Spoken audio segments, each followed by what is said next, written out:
Those of you who are new to Elden Ring Nightreign will have noticed by now that you start out with 6 out of the 8 characters that are released at the game's launch. Now, unlocking the final 2 characters is actually surprisingly simple and straightforward, and you can do it very early. The Duchess requires a key item, the old pocket watch, which you can obtain one of 2 ways, both of which I have confirmed myself.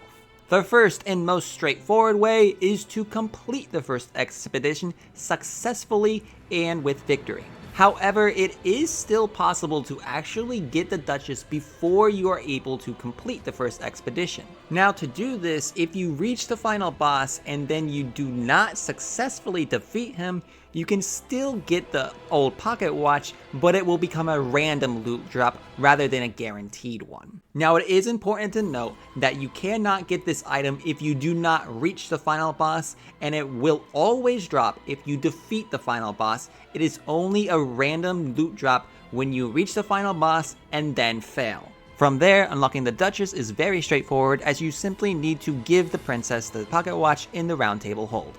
The path to unlocking the Revenant is very similar, as you will still need to complete the first expedition successfully. Once you have done that, go ahead and go to the small jar bazaar in the round table hold, and he will be selling a new item. Purchase the besmirched frame from him, and then you will be able to move on to the next step. Be sure to pick out a familiar class before you move on to this step, as it will commence combat.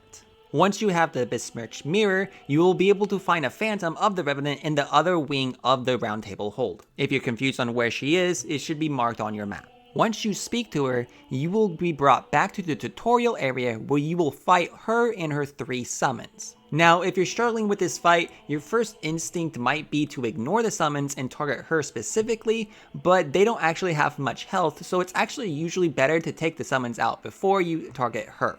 I also don't recommend using ranged attacks for this fight, as she's very good at dodging them, and you're probably just in for a challenge run style fight if you choose someone like Iron Eye. Once you emerge victorious, you will now have the Revenant available to pick out in expeditions going forward.